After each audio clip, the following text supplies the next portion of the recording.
Alright, hello guys, and today we're here with Devilish Smile, the second idol unit of the South Anniversary event someone or skip video.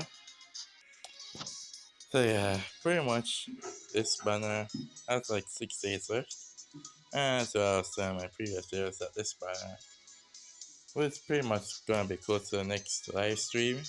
Though I did realize that the banner ends before the live stream starts, so maybe we'll get the anniversary unit before the live stream starts since it's an Apocrypha final chapter stream start of Steam. So perhaps the anniversary unit isn't related to Apocrypha, but that's for another video I'd say, really. I just prediction.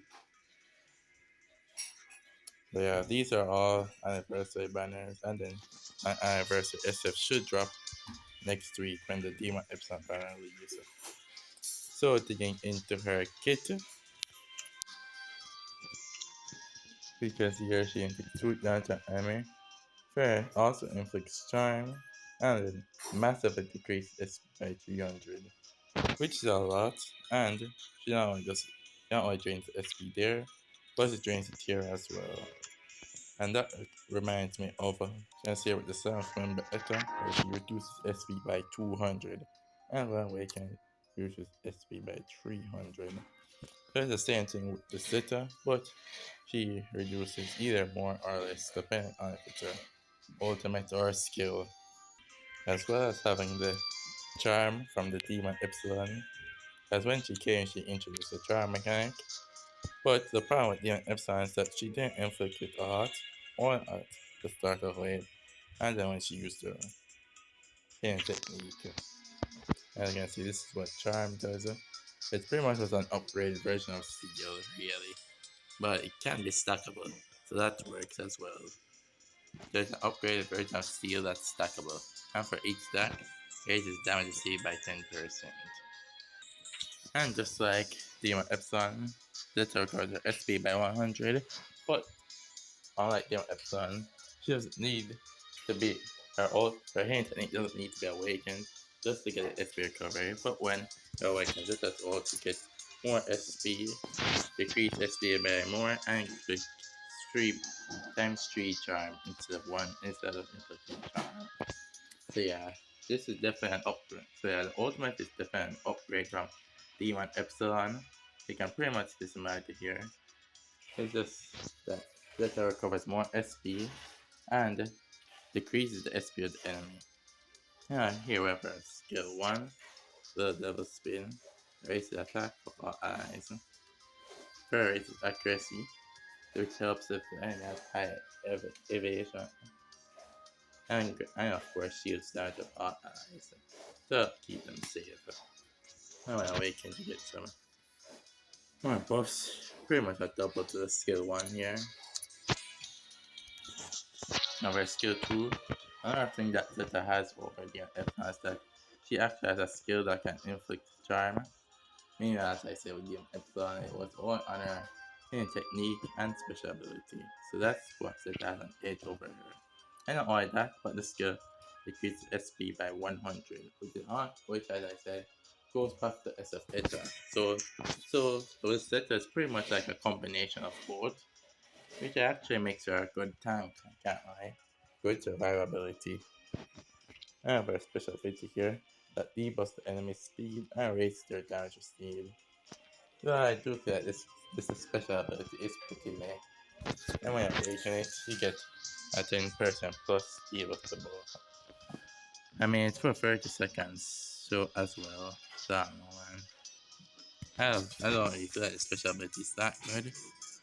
So I guess if damage received debuffs work here, works with the try one, since of course that's just the same thing, raises damage received by 10% per stack. So I guess if you have the enemy has both charm and this damage received debuff, it can work.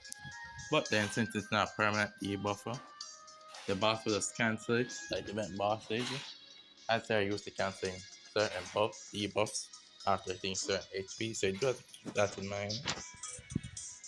So while they won't cancel the charm, as they'll cancel the debuff of having their damage received, of On the damage received debuff active. So yeah. And then we get to our skill, or not, our gear I mean, which is pretty good actually. It grants shield after wave and get a 40% damage inflicted, which is huge, and 30% accuracy. This is why I feel like this gear is definitely combining this gear with the support here. And pays off, I guess. You get between 10 to 20% attack buffer, and then you get, of course, a 40 to 50% accuracy buff, as well as 40% damage inflicted. Yeah, like I feel like they could have probably given her the damage inflicted here or something, but I guess this makes for the gear to be a huge part of her kit. That 4% damage inflicted will actually be pretty huge, I can't lie. Especially when you're already raising the damage you see for the boss by so much. Even though I don't really like the idea of this kit personally, this special ability. I don't really like the idea of it, especially when awakened, because her awakenings are the free A1 you get from an event for skill 2. So that works for more SP decrease. A 2 is for her skill 1, which is okay, I guess. And A3 is good, yeah. More charm, SP decreases, and more SP she recovers as well. And A4 is whatever, then A5 is just meh. It just says like Ultra A5 just for 10% more debuff for 30 seconds, and it's cancelled. So this A5 is pretty bad in my opinion. Not worth going for. Just sticking to A3 at the bare minimum. Probably. But yeah, if you're gonna go for dupes, it would just be better to stick to A3. The bare minimum would be just A1. Since it does reduce the speed. So yeah. I won't lie, at first glance, I'll say that the kit does look pretty meh.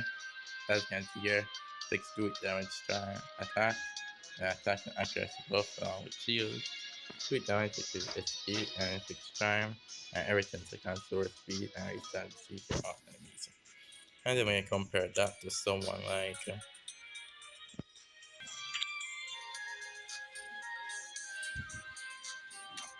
Bunny Yuki, who has been the best player of group support since last year, goes when she adopted Bunny Alpha. I can see Bunny Yuki recovers HP, raises attack, shield and his attack, and raises. And then depending on whether you have this skill awakened or not, it'll just be between the regular, it'll be between hidden technique damage bonus and a defense buff, or hidden technique damage inflicted and a regular damage inflicted buff, as well as being able to cancel enemy buff effects and lower their attack here.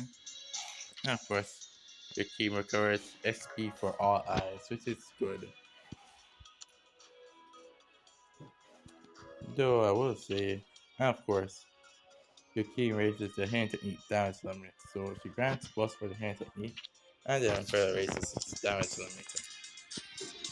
This pretty much, of course, just makes your hand technique hit hard for those fairy and throw characters. I do have to do some more tryouts later, but now I'm thinking about it, she actually doesn't look that bad, as it may seem, to be honest. Though for her use in events is questionable of course, most because its passive is a bomb really. But she'll definitely be good for World 3 like SF Eta. I doubt about PvP since you have to cast a skill to inflict charm. But yeah, she definitely has use in World 3. Or if you're like Zeta at all, you can pull for her. But yeah, I believe the reality would be to just wait for next week, really. But if you like Zeta, why not go ahead? And yeah, that's about it for this video. I'll see ya later. I say skip, but in the end, it's up to you.